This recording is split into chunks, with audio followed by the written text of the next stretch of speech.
పల్నాడు జిల్లా ఎస్పీ కంచి శ్రీనివాసరావు ఆదేశాల మేరకు నర్సరావుపేట 1 టౌన్ పోలీస్ స్టేషన్ పరిధిలోని వరవకట్ట గ్రామంలో 22వ తారీఖున పల్లె నిద్ర కార్యక్రమాన్ని నిర్వహించారు. ఈ సందర్భంగా వార్డులోని మహిళలు, వృద్ధులు, యువతులతో కలిసి సమావేశమై పలు సమస్యలపై చర్చించారు. ముఖ్యంగా గ్రామ, వార్డు స్థాయి శాంతి భద్రతల పరిస్థితులు, మద్యం, జూదం మరియు గృహహింస సమస్యలు, మహిళల మరియు బాలల భద్రత, పాఠశాల మానిన వారి మరియు విద్యార్థుల మానసిక పరామర్శ, సైబర్ నేరాలు మరియు మొబైల్ దుర్వినియోగంపై అవగాహన, రోడ్ సేఫ్టీ మరియు ట్రాఫిక్ నియమాలపై చర్చ, చిన్న స్థాయి భూ వివాదాలు మరియు కుటుంబ సమస్యలు, ప్రభుత్వ సంక్షేమ పథకాలపై అవగాహన కల్పించారు. మీరందరూ కలిసిమెలిసి ఉండేవాళ్ళే, ఒకరి మొహాలు చూసుకునేవాళ్ళే. మీరు సమస్య చెప్పడానికి జంకొద్దు. మీ సమస్య ఏమైనా ఉన్నట్టయితే చెప్పండి, చెప్తే మేము దానికి పరిష్కారం చూస్తాం. ఇక్కడ జరిగేదైతే ఇక్కడ, లేదా పోలీస్ స్టేషన్ ద్వారా జరిగేదైతే పోలీస్ స్టేషన్ ద్వారా.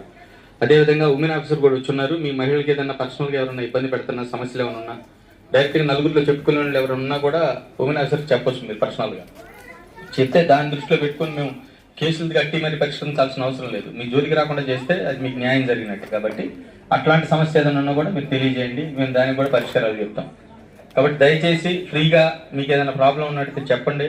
ప్రతి ఒక్కటి కూడా మేము నోట్ చేసుకుంటాం. నోట్ చేసుకుంటే ప్రతి ఒక్కదానికి కూడా ఎస్పీ గారి దృష్టికి ప్రతి ఒక్కటి తీసుకెళ్తాము. దానికి సొల్యూషన్ మేము పరిష్కరిస్తాము. పరిష్కరించిన దాన్ని కూడా మళ్ళీ ఎస్పీ గారి దృష్టికి తీసుకెళ్తాం. आज का मीटिंग का मकसद क्या होता అంటే ఈరోజు గారు మన వాటికి రావడానికి కారణం చట్టం వేరు, ధర్మం వేరు. ధర్మం అంటే మన ఖురాను, బైబిల్, భగవద్గీత తీసుకున్నామంటే మనం మన వ్యవస్థలో పోలీస్ అనేది చాలా కీలకం. పోలీసులు ఏం చేస్తారు, మనకి ఎటువంటి చట్టాలు నేర్పుతారు, మనం చట్టాన్ని చేతుల్లో తీసుకోకుండా మన హక్కులు ఎలా సాధించుకోవాలి అనే కార్యక్రమం మీద ఇక్కడ ఏమన్నా లోపాలు ఉంటే మేము అవి సర్చ్ చేయడానికి, మీకు తెలియని విషయాలు తెలియజెప్పడానికి మేము ఫస్ట్ ఎంచుకున్న ప్రదేశం ఏంటంటే వరవకట్ట. వరవకట్ట అంటే మనకు రాష్ట్రంలో పల్నాడు జిల్లా అని ఎలా ఒక పేరు ఉందో, మన నర్సరావుపేటలో ఏదన్నా ఒక ప్రదేశం పేరు చెప్పండి ప్రాబ్లమేటిక్ గా ఉంది అంటే మొట్టమొదటిగా ఎవరి నోటికైనా వచ్చేది ఏం పేరు అని చెప్పేసి మీరే చెప్పారు.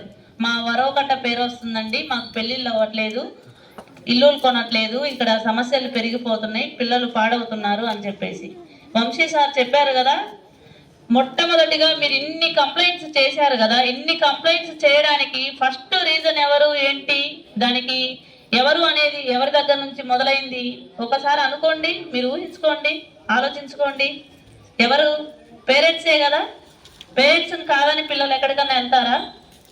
మనం ఇంట్లో మనం ఎలా ఉంటామో పిల్లలు పుట్టినప్పటి నుంచి మన బిహేవియర్, మన భార్యాభర్తల బిహేవియర్ చూసి, చుట్టుపక్కల చూసి వాళ్ళు అలానే తయారవుతారు.